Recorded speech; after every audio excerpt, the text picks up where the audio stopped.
ses eaux plus belle voix, et la trompette et le hautbois. Faites-nous constamment, car il fait de vous ses enfants.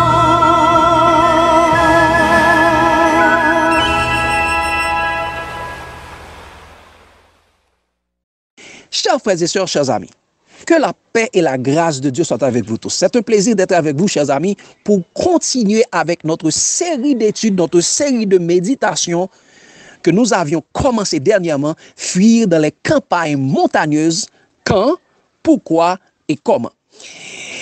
Et dernièrement, nous avons vu fuir dans les campagnes montagneuses, quand. Et nous avons vu par les paroles de Jésus, Jésus nous avait donné 3 indicateurs, 3 signes qui devraient nous indiquer quand est-ce que nous devons quitter, quand est-ce que nous devons fuir dans les campagnes montagneuses. Le premier se trouve dans Matthieu 24, versets 15 à 18.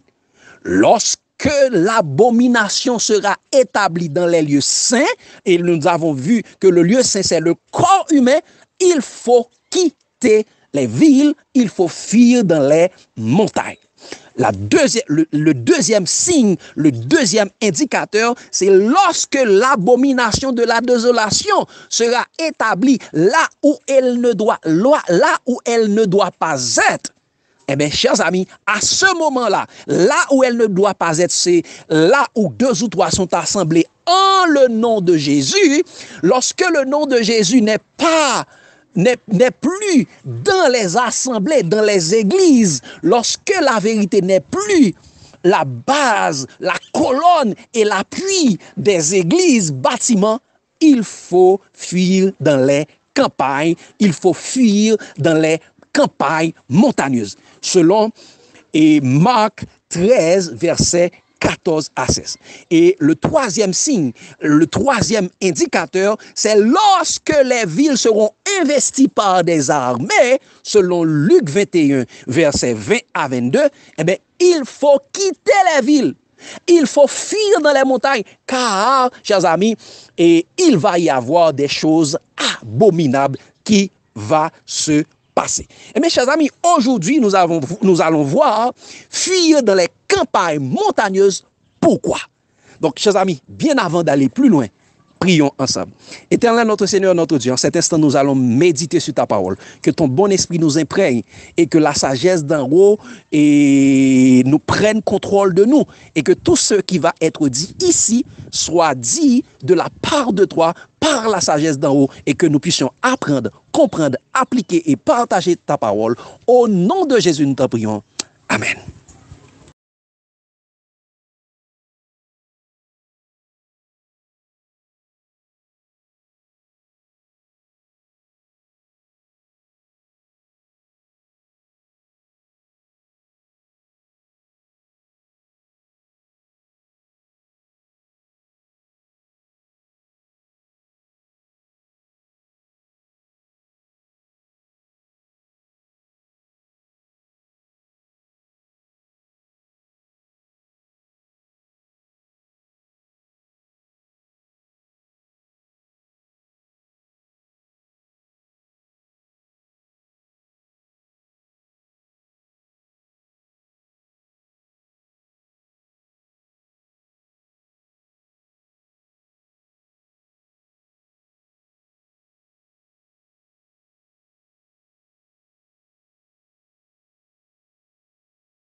Fuir dans les campagnes montagneuses. Pourquoi?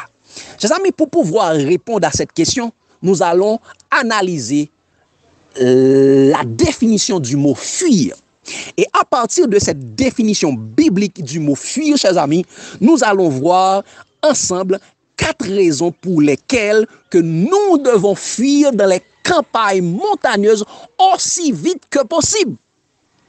Pourquoi aussi vite que possible, chers amis? C'est parce que les signes indicateurs que Jésus nous avait donnés sont déjà accomplis et sont sur le point d'être renforcés diaboliquement. Les signes indicateurs de fuir dans les campagnes montagneuses, chers amis, sont jaunes.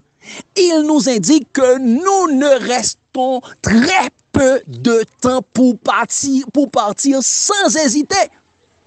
Comme Jésus a dit dans Apocalypse 10, le verset 6, il n'y a plus de temps.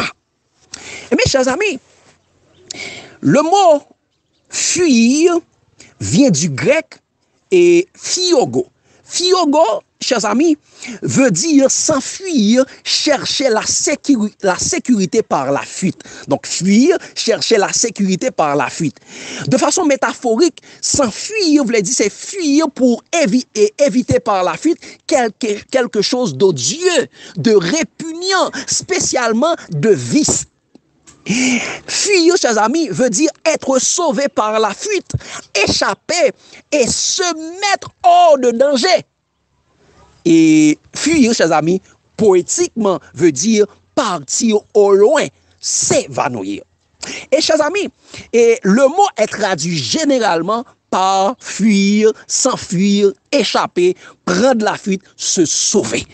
Et mes chers amis, à partir de cette définition, nous allons voir ensemble 4 raisons pour lesquelles que nous devons partir, nous devons quitter, nous devons fuir dans les campagnes montagneuses maintenant parce qu'il nous reste plus de temps. C'est maintenant, chers amis, que nous devons quitter. Chers amis, la première raison pour laquelle que nous devons fuir dans les campagnes montagneuses maintenant, c'est pour aller chercher la sécurité et du refuge en Dieu. C'est pour aller chercher la sécurité et du refuge en Dieu, chers amis. Lorsque l'abomination de la désolation sera établie en lieu saint, lorsque l'abomination de la désolation sera établie là où elle ne doit pas être, lorsque Jérusalem, le peuple de Dieu à travers le monde sera investi par de l'armée, chers amis, il faut s'enfuir pour aller chercher la sécurité ou le refuge en Dieu. Et c'est ce que, chers amis, Jésus nous dit dans Luc 21, verset 20 à 21 et verset 28. Il a dit, lorsque vous verrez Jérusalem investie par de l'armée, sachez alors que sa désolation est proche, alors que ceux qui seront en Judée fuient dans les montagnes, que ceux qui seront au milieu de Jérusalem en sortent, et que ceux qui seront dans les champs n'entrent pas dans la ville. Et au verset 28, il va dire, chers amis, quand ces choses commenceront à arriver, redressez-vous et levez la tête parce que votre délivrance arrive. Donc, chers amis, quand nous verrons que ces choses commencent à arriver, nous devons lever la tête. Nous devons lever la tête et lever la tête pour regarder où ça ou bien pour aller où ça. Et mes chers amis, le psaume 121, le verset 1-2 répond à cette question. Il est dit, et cantique des degrés, je lève mes yeux vers les montagnes. Nous devons lever les yeux vers les montagnes. Je lève les yeux vers les montagnes. D'où me viendra le secours? Le secours me vient de l'Éternel qui a fait les cieux et la terre. Nous devons lever nos yeux en haut pour aller chercher secours et sécurité, refuge entre les mains de notre Seigneur et Sauveur Jésus-Christ, chers amis.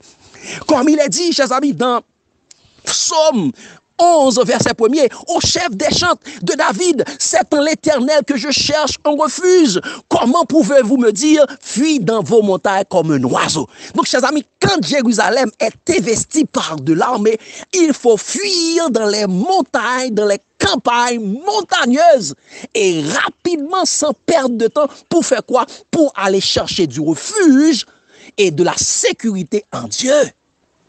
Chers amis, si nous nous posons cette question, pourquoi aller chercher notre refuge en l'Éternel?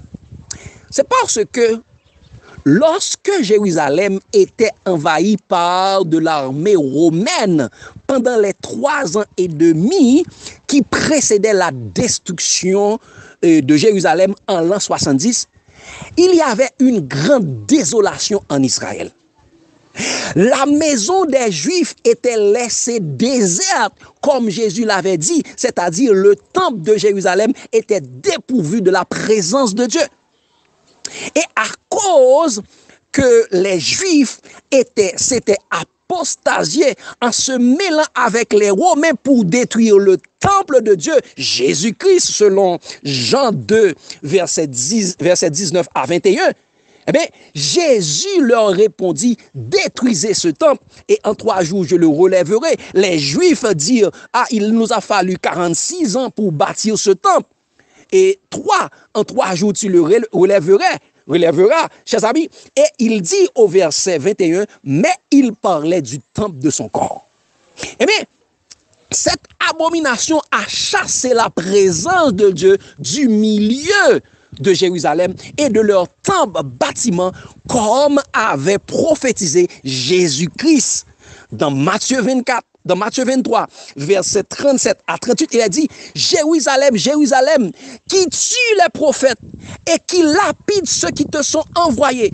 Combien de fois ai-je voulu rassembler tes enfants comme une foule rassemble ses pouces, comme une poule rassemble ses poussins sous ses ailes, et vous ne l'avez pas voulu.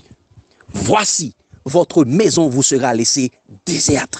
C'est ce que Dieu avait dit, chers amis. Chers amis, Jésus a prévenu que dans Matthieu 24, verset 38 à 41, ce qui arrivera du temps de Noé arrivera de même à l'avènement du Fils de l'homme.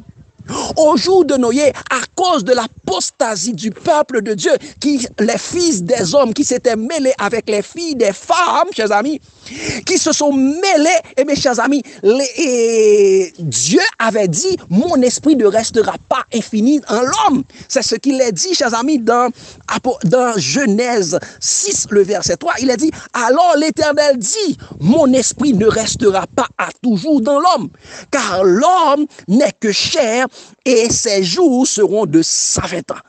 Donc, chers amis, nous devons comprendre que dès qu'il y a apostasie, abomination, l'Esprit de Dieu se retire progressivement et rapidement des apostats.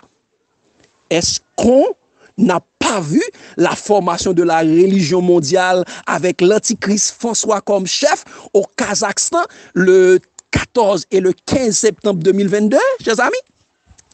N'est-ce pas qu'on a vu les dénominations chrétiennes s'unir avec les païennes, avec les dénominations païennes dans le G20 interreligieux et font la promotion pour l'abomination vaccinale ARN, chers amis?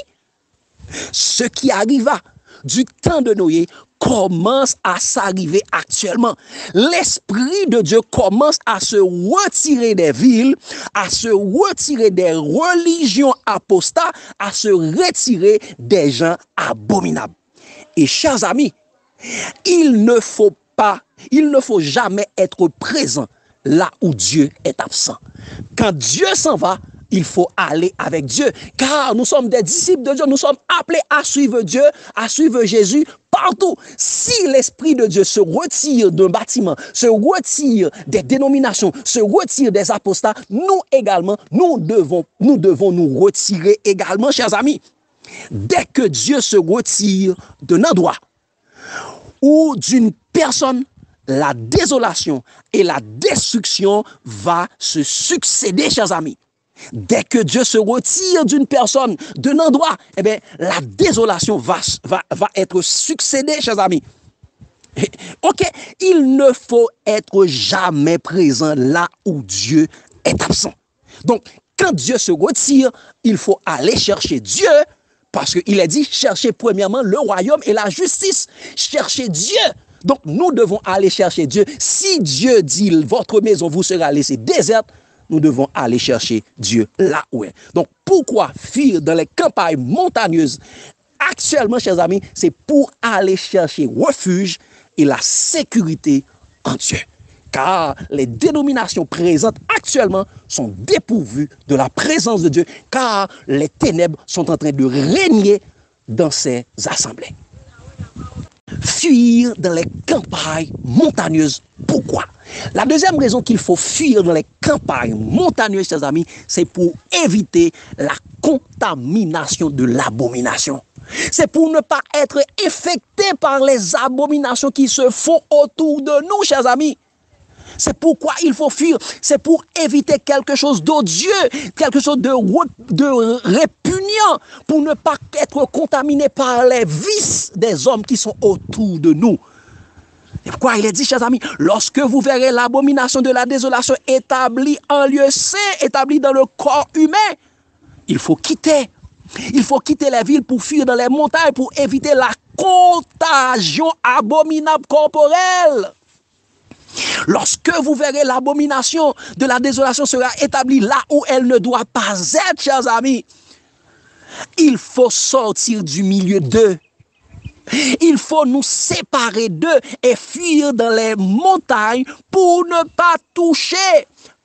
Pour ne pas toucher et voire même d'être injecté par les abominations vaccinales impures.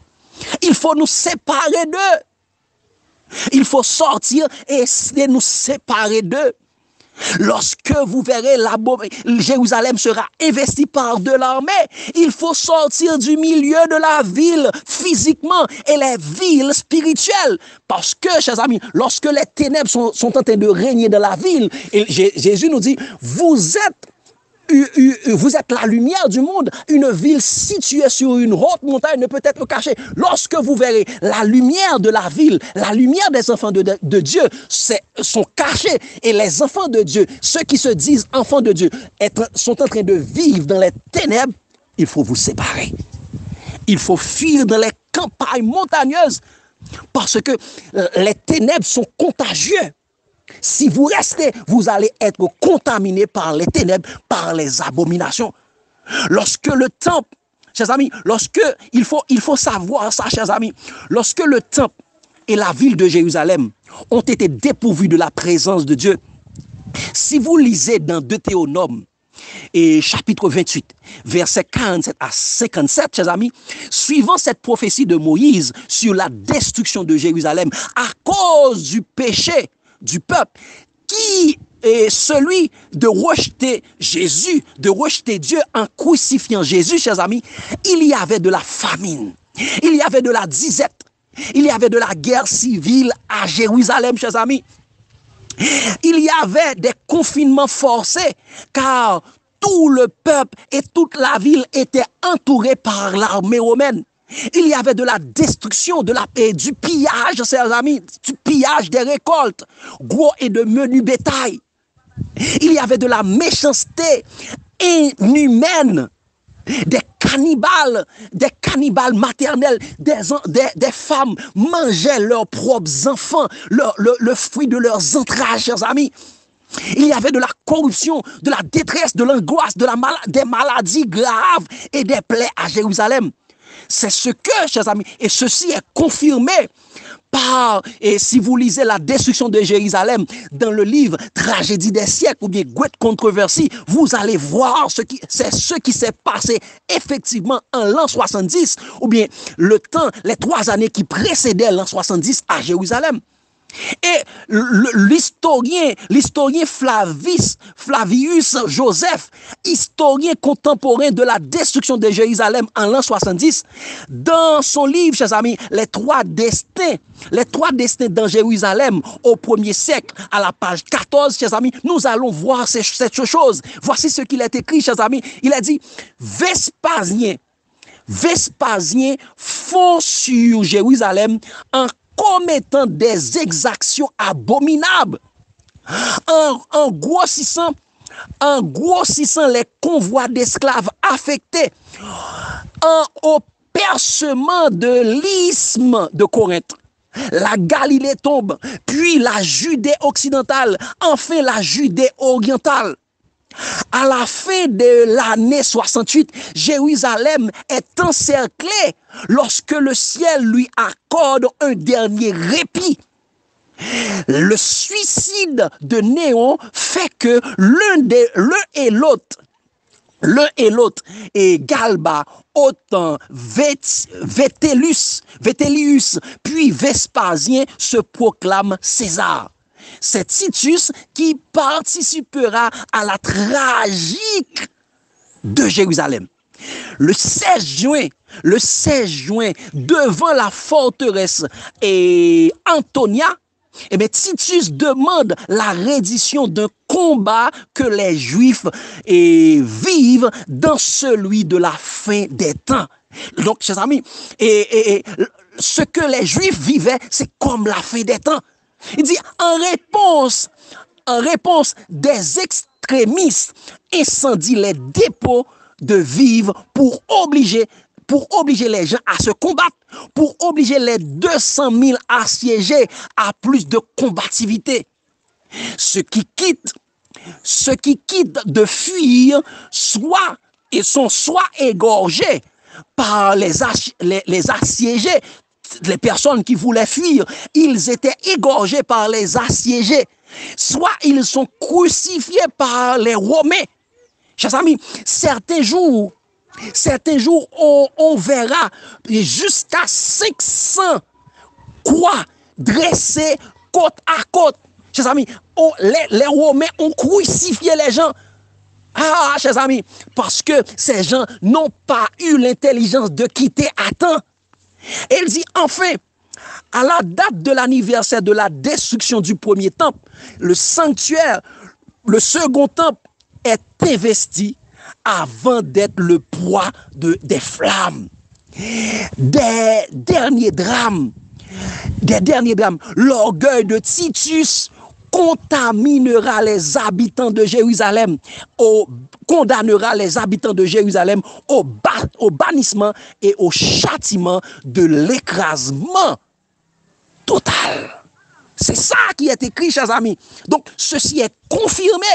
Donc, lorsque vous verrez l'abomination de la désolation, il faut quitter, chers amis.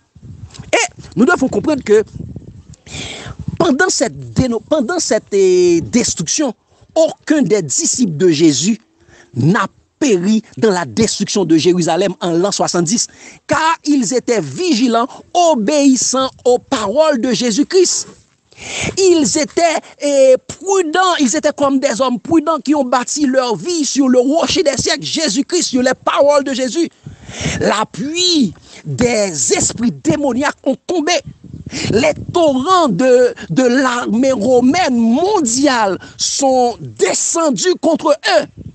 Les vents représentant les démons ont soufflé. Aucun n'est tombé car ils s'étaient confiés en Jésus-Christ. Chers amis, beaucoup de douleurs sont de la part du méchant, comme il est dit dans Psaume 32, verset 10. Beaucoup de douleurs sont de la part du méchant, mais celui qui se confie en l'Éternel est environné de sa grâce.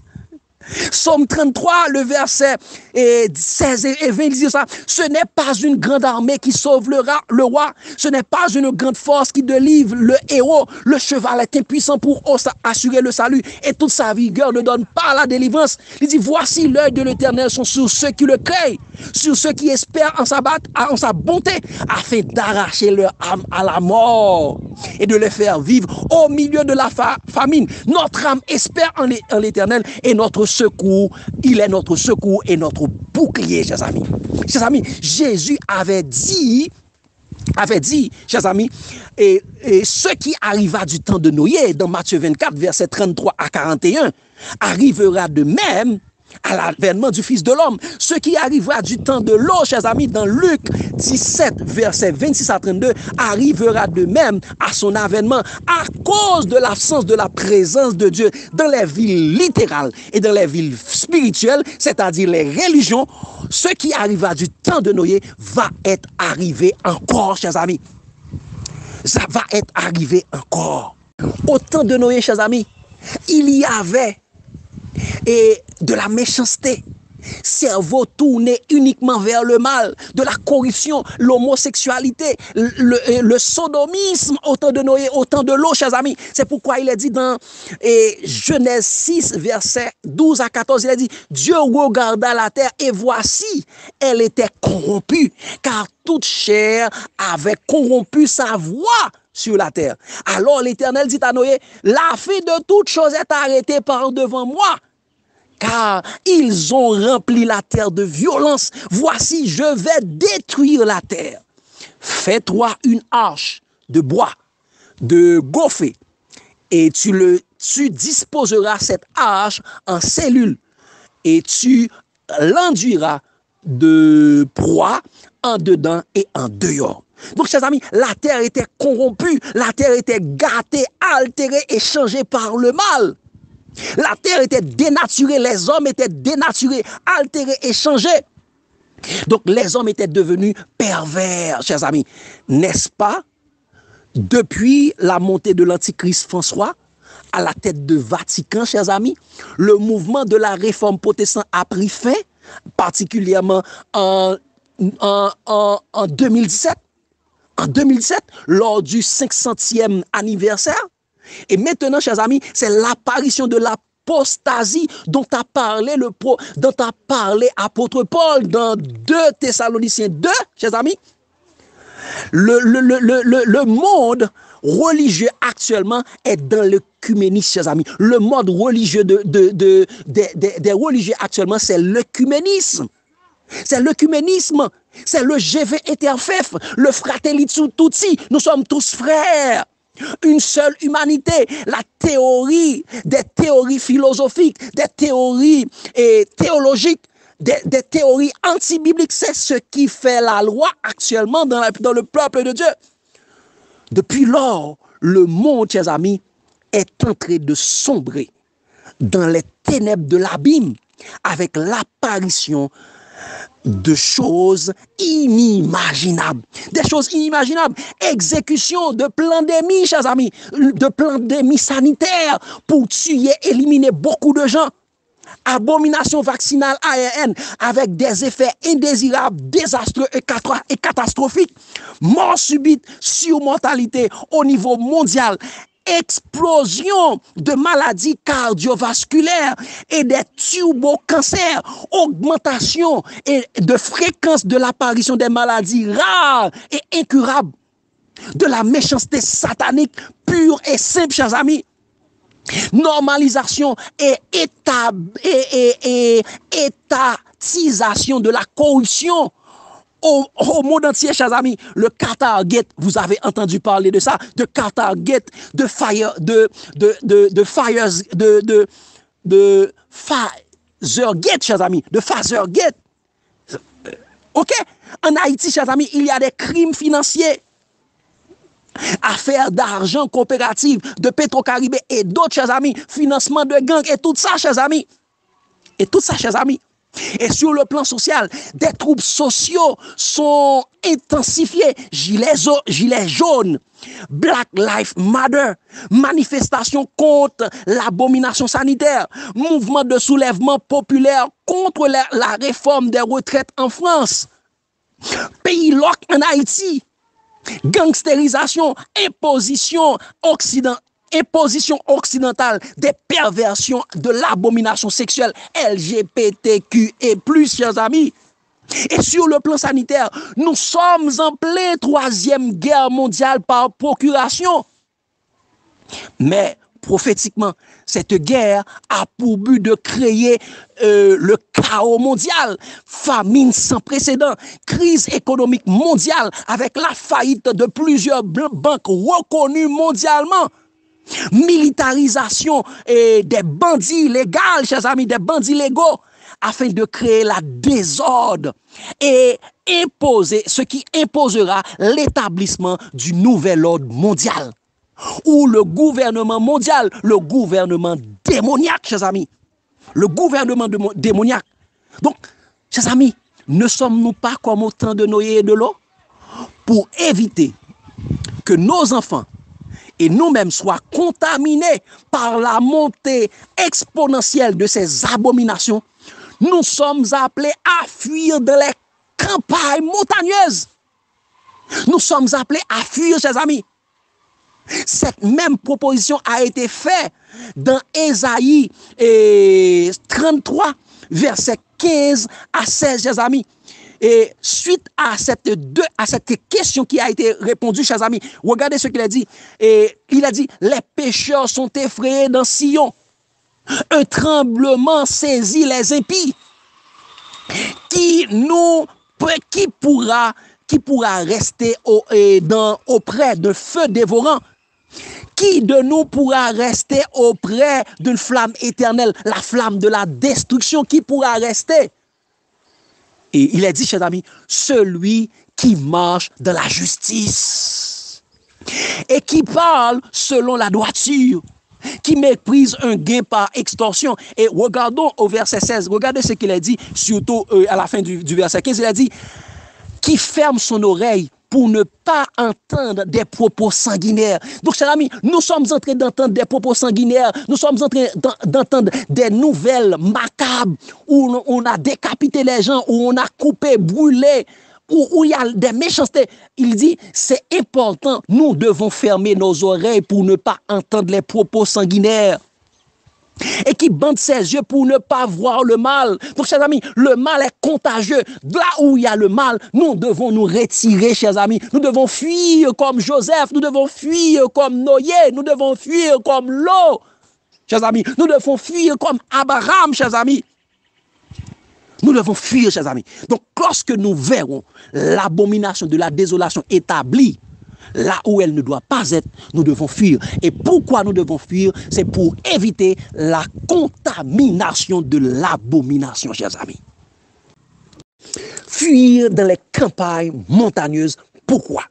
La troisième raison pour laquelle que nous devons fuir dans les campagnes montagneuses, chers amis, c'est pour aller prêcher le long des haies, pour aller prêcher l'évangile, chers amis.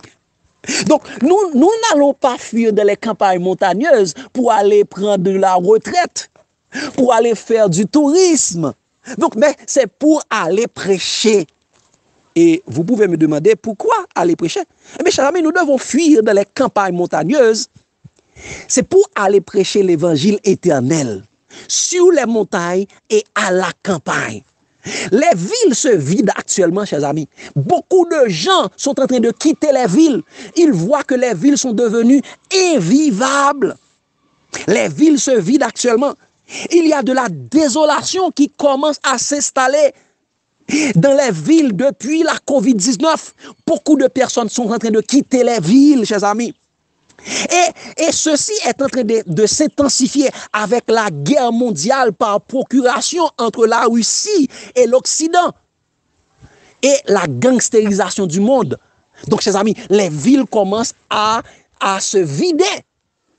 Donc, chers amis, ceux qui sont restés dans les villes n'ont pas la tête à entendre l'évangile éternel.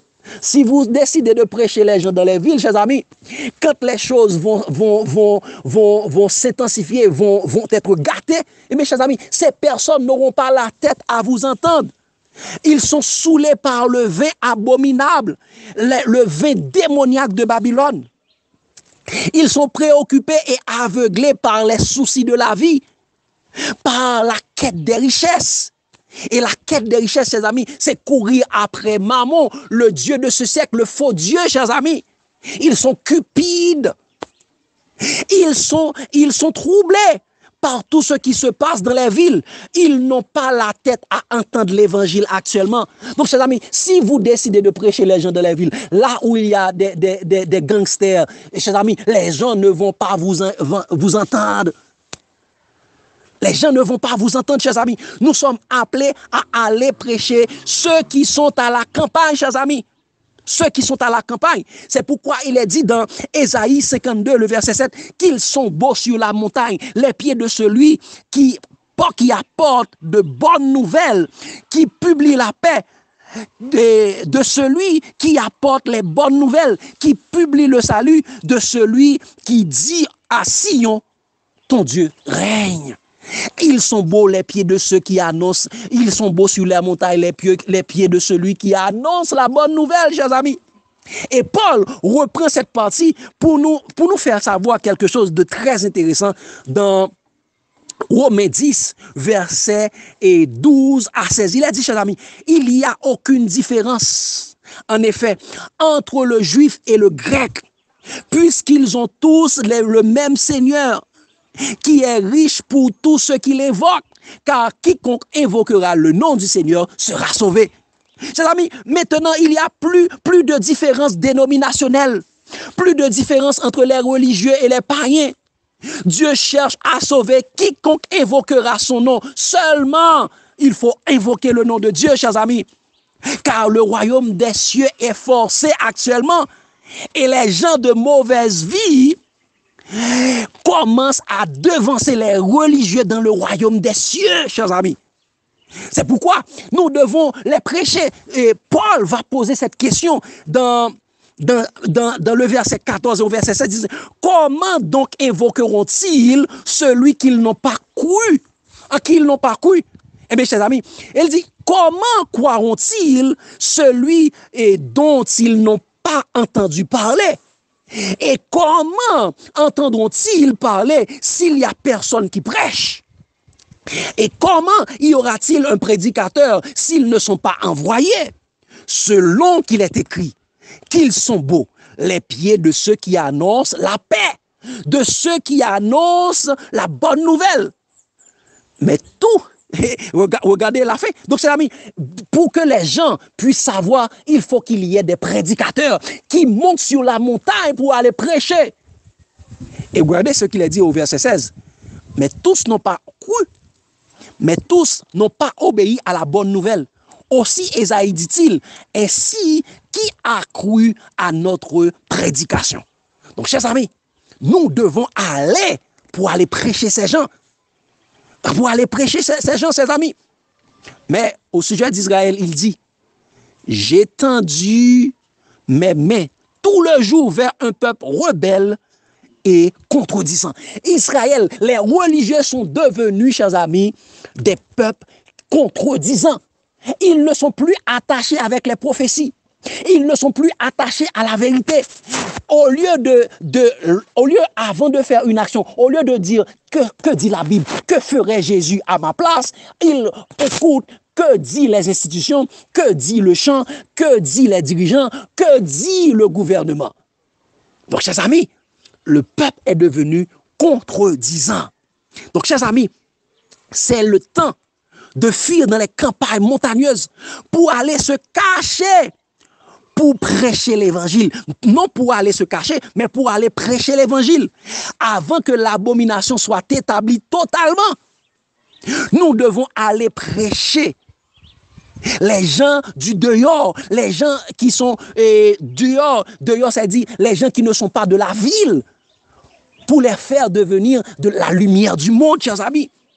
Car la majorité des dirigeants et des membres d'églises institutionnelles sont devenus indifférents aux prophéties de Jésus. Comme le peuple Israël au temps apostolique, ils sont devenus des églises rebelles et contredisants. Ceux qui connaissaient les prophéties, qui se vantaient d'avoir l'esprit de prophétie, sont devenus aveugles. Ils ne voient pas que les signes des temps se déroulent actuellement sur leurs yeux. Ils ont préféré de se ranger du côté du monde, des ténèbres, pour mettre des étiquettes aux fidèles de Jésus. Ils les appellent complotistes, alarmistes, agitateurs prophétiques, dissidents. D'où le parabole de Jésus est en train de s'accomplir pour eux. Ils ont été invités dans Luc 14, le verset 26 verset 16 à 24. Ils ont été invités, mais ils ont refusé l'invitation de Dieu. C'est pourquoi Jésus va dire à ses disciples, lisez ça, le serviteur au verset 22 et 24, il a dit, chers amis, le serviteur dit, Maître, ce que tu as ordonné a été fait. Il y a encore de la place. Et le maître dit au serviteur, va dans les chemins le long des haies. Et ce que tu trouveras, contrains-les d'entrer afin que ma maison soit remplie. Contrains-les, allez le long des haies, allez à la campagne, au bord des comment on dit ça en créole, dans le bord l'antirage, allez les moun sa yo faire venir, va les appeler, allez sur les montagnes, va prêcher l'évangile. Ne prêche plus à Jérusalem, car cette bonne nouvelle du royaume sera prêchée dans le monde entier pour servir de témoignage, alors viendra la fin. Donc, il faut fuir dans les campagnes montagneuses. Pourquoi, chers amis? Troisième raison, c'est non pas pour aller faire du tourisme, mais c'est pour aller prêcher l'évangile. Fuir dans les campagnes montagneuses, chers amis, pourquoi? Eh bien, chers amis, la quatrième et la dernière raison pour laquelle que nous devons fuir dans les campagnes montagneuses, c'est pour échapper à la grande détresse et la grande tribulation qui va frapper les nations. Les nations vont être frappées, par une grande tribulation, par une grande détresse. Et c'est pourquoi Jésus avait dit dans Matthieu 24, chers amis, après avoir fini de dire, lorsque vous verrez l'abomination de la désolation établie en lieu saint, il avait dit, chers amis, au verset 20 et 21, il dit, priez pour que votre fuite n'arrive pas en hiver, ni un jour de sabbat. Ni un jour de sabbat. Est-ce que, avons-nous déjà prié pour ceci, chers amis? Je vous recommande d'aller faire des recherches sur la géo-ingénierie. La géo-ingénierie. Vous allez voir, chers amis, si ce projet passe, eh bien, la terre va être glaciale. La terre va être glaciale. C'est pourquoi Jésus nous avait dit, priez pour que votre fuite n'arrive pas en hiver ni un jour de sabbat. Même les pays tropicaux, ne sont pas épargnés par ceci. Ah, chers amis. Et au verset 21, il a dit, car alors la détresse sera si grande qu'il n'y en a point eu de pareil depuis le commencement du monde jusqu'à présent, et il n'y en aura jamais.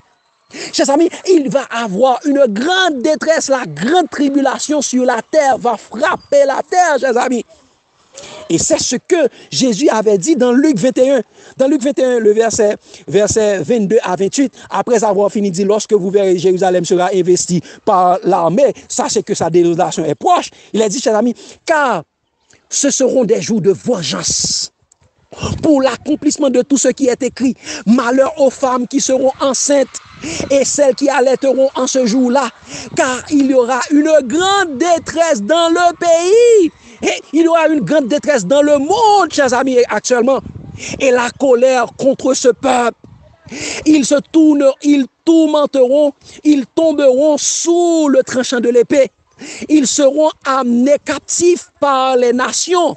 Et Jérusalem sera foulée aux pieds par les nations jusqu'à ce que le temps des nations soit accompli, chers amis. Il aura des signes dans le ciel, dans le soleil, dans la lune et dans les étoiles, chers amis. Et sur la terre, il y aura de l'angoisse chez les nations qui ne sauront que faire. Au bout de la mer et des flots, peut-être une autre fois, on va retourner sur ceci, chers amis. Il dit, les hommes rendront l'âme de terreur dans l'attente de ce qui surviendra pour la terre, car les puissances des cieux seront ébranlées. Donc, chers amis, il y aura une grande détresse. L'histoire d'Israël local commence à être répétée mondialement. L'histoire de l'Israël local va être mondiale, chers amis. Va être mondiale. Ceci va être répété mondialement. C'est pourquoi, chers amis, Paul nous dit, nous prévient, chers amis. Paul nous avait dit, chers amis, que ce qui était arrivé au peuple Israël, l'histoire d'Israël, c'est une typologie. C'est une histoire typologique pour notre temps. Il a dit, ces choses, dans 1 Corinthiens 10, le verset 11 à 15, il a dit, ces choses leur sont arrivées pour nous servir d'exemple. Et elles ont été écrites pour notre instruction, à nous qui sommes parvenus à la fin des siècles. L'histoire d'Israël est une typologie pour la fin des temps. Les prophéties dont Jésus avait prononcé sur Jérusalem au temps des disciples, ce sont des prophéties qui vont être mondiales à la fin des temps. C'est pourquoi il a dit, ainsi donc, que celui qui croit être debout et prenne garde de tomber. Celui qui se croit être debout, prenne garde de tomber. Aucune tentation ne vous est survenue qui n'ait été humaine. Et Dieu, qui est fidèle, ne permettra point que vous soyez tentés au-delà de votre force. Mais avec la tentation, il préparera aussi le moyen de s'en sortir afin que vous ne puissiez le supporter. Donc, chers amis, aucune tentation ne nous sera survenue qui n'est pas de notre force. Dieu nous dit, lorsque vous verrez l'abomination de la désolation établie en lieu saint, établie dans là où l'aile ne doit pas être, lorsque Jérusalem sera investie par de l'armée, fuis dans les montagnes. Donc, il faut écouter Dieu, chers amis. Il faut écouter Dieu. C'est pourquoi il est dit au verset 25, il y aura des signes, et au verset 14, et au verset 14 de 1 Corinthiens 10, il a dit, c'est pourquoi, bien-aimés, fuyez l'idolâtrie. Waouh! Fuyez l'idolâtrie, fuyez l'image de la bête, fuyez la marque de la bête, fuyez l'abomination de la désolation. Et au verset 15, il a dit, je parle à des hommes intelligents. Jugez vous-même ce que je dis. Je le dis, mais comme Paul, je parle à des gens intelligents, des gens qui veulent chercher Dieu. Et si vous voulez chercher Dieu, regardez dans ce que je dis là, est-ce que ce n'est pas la vérité pour notre temps? Donc, chers amis, comme l'Apocalypse, Jésus dit dans sa parole dans l'Apocalypse, que celui qui a des oreilles pour entendre ce que l'Esprit dit aux églises. Ceux qui ont détruit, il faut comprendre que ceux qui ont détruit le temple corporel de Dieu sur la terre, en le transformant en un temple, et en transformant le temple du Saint-Esprit en une habitation de démons, eh bien, chers amis, ils seront abandonnés. Ils seront, chers amis, livrés à Satan. Ceux qui ont encouragé des hommes à mettre une chose abominable dans leur corps, ils seront abandonnés par Dieu. Ils seront livrés à Satan. Ceux, chers amis, qui ont détruit l'appui et la colonne de la vérité dans l'église de Jésus et qui ont fait de leur bâtiment une synagogue de Satan, un trône de Satan, ils seront livrés à Satan sans miséricorde. Dieu ne va pas intervenir pour leur délivrer lorsque Satan sera et lorsque le destructeur Satan, Abaddon ou Apollyon va exercer ses fureurs sur eux. Donc, chers amis, comme il est dit dans Apocalypse 18, le verset 4 et 10, il dit, et j'entendis du ciel une autre voix qui disait, sortez du milieu d'elle, mon peuple, afin que vous ne participiez point à ses péchés et que vous n'ayez point part à ses fléaux. Les fléaux vont être frappés. Les fléaux de Satan vont s'abattre sur la terre. Et c'est pourquoi il est dit, chers amis, au verset 5, car ces péchés se sont accumulés jusqu'au ciel et Dieu s'est souvenu de ses iniquités. Payez-la comme elle a payé et rendez-lui le double de ses œuvres dans la coupe où elle a versé lui le double, auquel autant elle s'est glorifiée et plongée dans le luxe, autant donne-lui du tourment et le deuil, parce qu'elle se dit en son cœur, je suis assise en reine, je ne suis point veuve et je ne verrai point le deuil.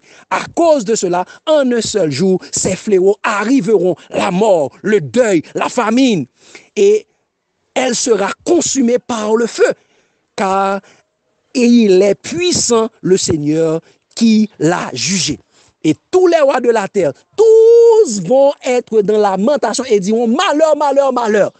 Donc, chers amis, l'ange de l'Apocalypse 18 nous dit, chers amis, Jésus-Christ nous appelle à quitter les villes physiques et les villes spirituelles, à fuir dans les campagnes montagneuses pour être épargnés des fléaux qui vont s'abattre sur Babylone et ses alliés à la fin des temps. Donc, chers amis, fuir dans les campagnes montagneuses. Pourquoi? Nous avons vu 4 raisons, chers amis. Fuir dans les campagnes montagneuses. Pourquoi? C'est pour chercher la sécurité et du refuge en Dieu. Deuxième raison, c'est pour éviter la contamination de l'abomination. Troisième raison, c'est pour aller prêcher prêcher dans les montagnes. Et quatrième raison, c'est pour échapper à la grande détresse et à la grande tribulation qui va frapper les nations. Donc, chers amis, la prochaine et la dernière présentation, nous aurons à voir fuir dans les campagnes montagneuses. Comment?